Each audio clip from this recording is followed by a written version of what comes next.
ইতিহাস পর্যবেক্ষণ করলে দেখা যায় যে 1952 সালে ভাষা আন্দোলন কিন্তু আমাদের ছাত্ররাই সেদিন জীবন দিয়েছিলেন, বুকের তাজা রক্ত ঢেলে দিয়ে ভাষাকে রক্ষা করার এই কঠিন থেকে কঠিনতম কাজটি বাংলাদেশের এই ছাত্ররাই করেছিলেন। জব্বার সালাম, জব্বার রফিক, শুনেছো তোমরা? সেই যে আমাদের ভাষার ইতিহাস পরবর্তীতে বিভিন্ন আন্দোলন পেরিয়ে 1971 সালের যে ইতিহাস, সেটির পিছনে কিন্তু তরুণ সম্প্রদায়, ছাত্র সম্প্রদায়। আজকে আমরা যে বীর মুক্তিযোদ্ধাদের দেখি, সেই বীর মুক্তিযোদ্ধাগণও সেই সময় তরুণই ছিল নাকি? কারোর বয়সেই বেশি 20-25-এর বেশি তখন ছিল না, তারা কিন্তু সেই যুদ্ধে ঝাঁপিয়ে পড়েছিল। আর 2024 সালে এসে আমরা দেখলাম সেই বীর যোদ্ধারাই আবার দেশকে স্বাধীন করলেন দ্বিতীয়বারের মতো, জুলাই আগস্টে। সবাই আমরা দেখেছি। আমি আমার কথার শুরুতে 71-এর বীর মুক্তিযোদ্ধা এবং জুলাই আগস্টের শহীদ আবু সাইদ, মুগ্ধ সহ যারা শহীদ হয়েছেন সকলের প্রতি শ্রদ্ধা জানিয়ে, যারা জীবিত আছেন, আহত হয়েছেন সকলের প্রতি শ্রদ্ধা জানিয়ে আমি আমার বক্তব্য শুরু করছি।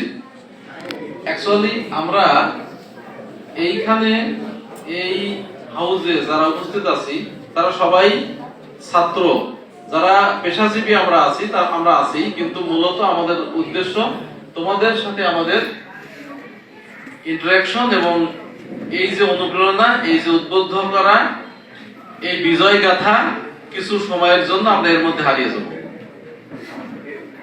তোমরা তো সবাই ছাত্র, লেখাপড়া করে কি হতে হবে? প্রত্যেকের তো একটা জীবনের উদ্দেশ্য থাকবে। আমরা আগে রচনা লিখতাম এম ইন লাইফ, এখন তো রচনা খুব বেশি একটা তোমরা লিখতে পারো না, কারণ এটা আসলে কারিকুলামের দোষ না, দোষটা আমাদের। আমরা মোবাইলের মধ্যে সময়টাকে অতিবাহিত করে ফেলছি। দেখো এই যে ছোট ছোট আমার বোনেরা আছে, মেয়েরা আছে, তোমরা আছো, সন্তানের মতো তোমরা সবাই, তোমরা কি করো দেখো। যে এখন তো আমি বলবো যে পাঠ্যক্রমকে আরো সহজ করে নেওয়ার জন্য মোবাইল একটা বড় উপায়। কারণ অ্যান্ড্রয়েড সেটের মধ্যে সমস্ত লেখাপড়ার তথ্য আছে, নেটে ঢুকলেই সব পায়। কিন্তু আমরা নেটে ঢুকে যদি ইউটিউব দেখি, ফেসবুক দেখি, তাহলে কিন্তু সময়টা অযথা চলে যাবে। আমাদের জীবন থেকে যে সময়টা এখন ধরে যাচ্ছে তোমাদের, এই সময়টা কখনোই আর ফিরে পাবা না। তোমরা আজকে লেখাপড়াটা শেষ করো, বিসিএস পরীক্ষা দাও বা যে কোনো কম্পিটিটিভ পরীক্ষা দিয়ে তোমরা একটা চাকরি বা অন্যান্য কাজের ভিতরে ঢুকে যাও, তাহলে তোমার জীবনে সফলতা আসবে। এর থেকে তোমার নিজে যেমন উপকৃত হবা, তোমার মা বাবা উপকৃত হবে, রাষ্ট্র জাতি উপকৃত হবে তোমার থেকে। তোমাদের কাছে আমরা এটা চাই। এই যে এই উচ্ছ্বাস কোথায় তোমাদের মধ্যে?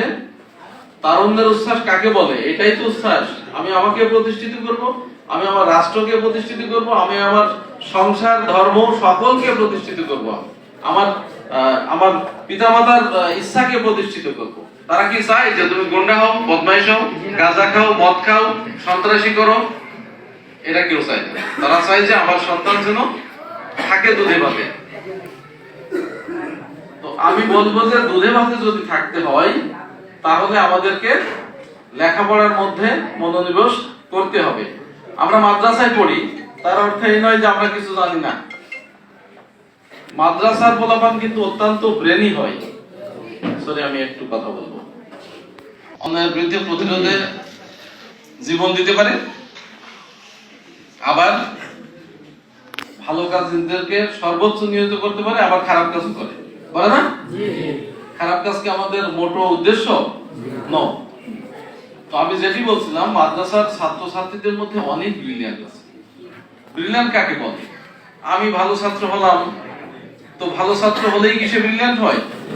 কত মেধা থাকতে পারে। আমি ক্রিকেট খেলাই, আমি সর্বোচ্চ ভালো বোলিং করতে চাই, ভালো ব্যাটিং করতে চাই, আমার দলকে, বাংলাদেশকে সামনে নিতে চাই। তো আমার ক্রিকেট খেলোয়াড়রা কি সব ভালো ছাত্র নাকি? না। আমি অ্যাথলেটিক্সে ভালো করব, আমি ফুটবলে ভালো করব, আমি গানে সঙ্গীতে ভালো করব, আমি যে কোনো একটা পারদর্শিতা জীবনে দেখাতে পারলেই সে সামনে যেতে পারবে। আমি সবকিছুতেই ভালো করতে চাই। লেখাপড়া শিখে যদি ব্যবসা করতে চাই কেউ, তো লেখাপড়া না শিখে ব্যবসা করা আর লেখাপড়া শিখে ব্যবসা করা নিশ্চয়ই এক হবে না। ক্যাপাসিটি অর্জন করতে হবে, এখন থেকে এম ইন লাইফ ঠিক করতে হবে। তাহলে আমাদের এই তারুণ্যের উপরে ভার করে সামনের জীবনটাকে প্রতিষ্ঠিত করতে হলে তোমাকে অবশ্যই এখনই ভাবতে হবে, না হলে কোনো লাভ হবে না, জীবনটা বরবাদ হয়ে যাবে। আমি অনুরোধ করব তোমাদেরকে এখনই সময়, এখনই সময়। চল চল চল ঊর্ধ্ব গগনে বাজে মাদল, নিম্নে উতলা ধরণী তল, অরুণ প্রাতের তরুণ দল, চল রে চল রে চল। কাদেরকে চলতে বলেছে? অরুণ প্রাতের তরুণ দল, একদম তর তাজা সেই তরুণদেরকেই সামনে ছুটে চলতে বলা হয়েছে। কেন? কারণ এরাই পারে, এই তোমরাই পারবা দেশ এবং জাতির কল্যাণকর সব কাজ করতে। অতএব খারাপ কাজটাকে পরিহার করব, ভালো কাজটাকে আমরা এগিয়ে নিব। এইটি মনের মধ্যে অবশ্যই, যে যে সাবজেক্টে যে বিষয়ে পারদর্শী হও সেটির পরেই তোমরা কাজ করো।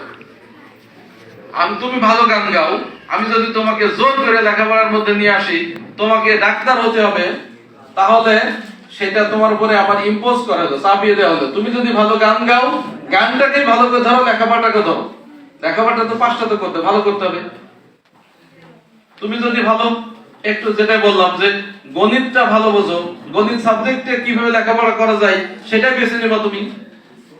প্রত্যেকটা মানুষ কিন্তু আসলে সকল বিষয়ে সবাই যে পারদর্শী হবে এমন না। কেউ আল কোরআন ভালো জানে, কেউ হাদিস শাস্ত্র ভালো পড়বে, কেউ ইংরেজি ভালো পড়বে, কেউ বাংলা বিষয় ভালো করবে। একটা না একটা বিষয়ে কেউ না কেউ, কেউ খেলাধুলা ভালো করবে, কেউ সঙ্গীতে ভালো করবে, কেউ সাহিত্যে ভালো করবে। প্রত্যেকের মধ্যে মহান আল্লাহ পাক মেধা দিয়েছে, আমার এই মেধাটাকে বিকশিত করতে হবে, তাহলেই সম্ভব। এইখানে এটা একটি কামিল মাদ্রাসা, সর্বোচ্চ পর্যায়ের মাদ্রাসা দেশের।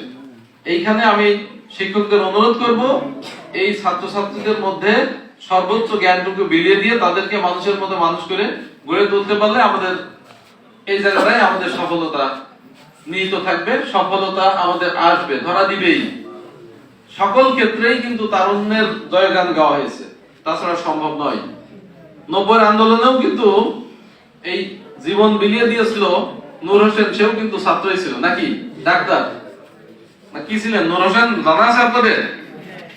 এই যে তরুণ সমাজ তোমরা, সেদিন সেও বুক পেতে দিয়েছিল স্বৈরাচারীকে দেশ ছাড়া করার জন্য। এই তরুণরাই করে। তাহলে কি হলো? আমরা সবাই নিজেদেরকে শানিত করার সময়, ছালিয়ে নেওয়ার সময়, সামনে যাবার সময়, এগিয়ে যাবার সময়, মানুষ হবার সময়, মানুষ হিসেবে দেশে নিজেকে গড়ে তোলার জন্য এটাই উৎকৃষ্ট সময়। আমি অনুরোধ করব, তোমরা মাদ্রাসায় পড়ো বলে কেউ নিজের থেকে, কেউ কার থেকে কম সেটা নয়। নিজেদেরকে কখনো কেউ ছোট ভাববা না, সামনের দিকে এগিয়ে যাইতে হবে। এটি হলো বড় কথা। যে যে জায়গায় থেকে আসছে, যে যে জায়গায় যে পজিশন পাবো, সেটার থেকেই আমি সামনে যেটুকু যে বুঝি, যে সাবজেক্টের মধ্যে যে বিষয়ে যে পারদর্শী, সেইটা যেন তার মধ্যে সবসময় জাগরিত হয়ে উঠুক, সেটা নিয়ে সে সামনের দিকে এগিয়ে যাবে। আমি মনে করি তাহলে তার জীবনে সফলতা আসবে। দেশাত্মবোধ থাকতে হবে, দেশের প্রতি মমতাও থাকতে হবে, ভালোবাসাও থাকতে হবে। অতএব সবকিছু চিন্তা করে আমরা সামনের দিকে যাব। কি সব রাজি তো? মাদ্রাসাও ইংরেজি ভালো করে শিখতে হবে। ইংরেজি না শিখলে কিন্তু কোনো, এই যে যারা ভালো ভালো বক্তা, আমাদের ইসলামী বক্তা, অনর্গল ইংরেজি বলে, অনেকের মধ্যে দেখেছি। দেশ বিদেশ তারা কাঁপিয়ে বেড়ায়। তাহলে ইংরেজি শিখতে হবে। ধর্ম প্রচার করতে হলে ইংরেজি লাগবে। আমার প্রত্যেকটা কাজে ইংরেজি লাগবে। আমি যদি বাইরের দেশের সাথে করসপন্ডেন্ট নাই করতে পারি, তাহলে আমার দেশের তো উন্নতি হবে না। তাহলে ইংরেজি আমাদের শিখতে হবে।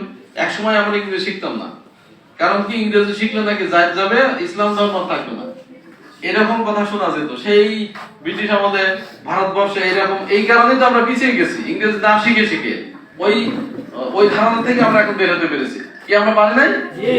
ইংরেজি তো একটা ভাষা, এটা না শিখলে আমি সারা বিশ্বের সাথে যোগাযোগ না করতে পারলে আমার ব্যবসায় উন্নতি হবে কিভাবে? জ্ঞান বিজ্ঞানেই বা উন্নতি হবে কিভাবে? অতএব ইংরেজি আমরা ভালো করে শিখবো, গণিত শিখবো, বাংলা শিখবো, সাথে সাথে যেগুলো আছে কারিকুলামে সবই শিখবো, এবং একই সাথে শিখবো মানবতা। আমরা খেয়াল রাখবো যেন সন্ত্রাসী, চাঁদাবাজি, রাহাজানি, খারাপ কাজে আমরা নিজেদেরকে যুক্ত করব না, কখনোই মাথায় রাখতে হবে। এই জুলাই আগস্টের বিপ্লবে আমাদের তাজা তরুণ যারা জীবন দিয়েছে, তাদের এই জীবন দেওয়ার যে আত্মত্যাগের যে মহিমা, আত্মত্যাগের যে অর্জন, সেটা যেন আমরা বিলীন করে না দিই। উজ্জীবিত হয়ে আমরা যেন দেশ গড়ার কাজে, ভালো ভালো কাজে নিজেদেরকে নিয়োজিত করি।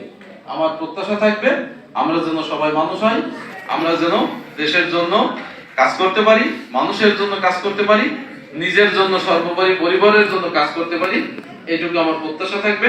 আমি আজকে যারা আমাকে দাওয়াত দিয়েছেন, এই মাদ্রাসাটি আমি বোধহয় সভাপতিও নাকি, তো সেই হিসেবে প্রথমবারের মতো আসলাম। আমি মাদ্রাসা কর্তৃপক্ষকে, প্রিন্সিপাল সহ ভাইস প্রিন্সিপাল সকলকে আমি ধন্যবাদ জানাই আন্তরিকভাবে। আর এখানে সাংবাদিক ভাইরা আছে, তাদেরকেও আমি ধন্যবাদ জানাই যে অনুষ্ঠানটি কভার করতে এসেছেন। আর এই যে ছাত্রছাত্রী, সোনার ছেলে মেয়েরা, দয়া করে তোমরা, লালন শাহ কি বলেছে, সোনার মানুষ হবি। সোনার মানুষ কাকে বলে? প্রতিষ্ঠিত মানুষ, এস্টাবলিশড মানুষ। মানুষ এর মধ্যেই সব সংজ্ঞা আছে, মানবতায় ভরা। কেমন? সকলে ভালো থাকবেন, সকলে সুস্থ থাকবেন। আমি আমার এই প্রাণপ্রিয় ছাত্রছাত্রীদের উজ্জ্বল ভবিষ্যৎ কামনা করছি। তোমরা যেন প্রকৃত মানুষ হতে পারো, সেই প্রত্যাশাই। ধন্যবাদ সকলকে। আসসালামু আলাইকুম।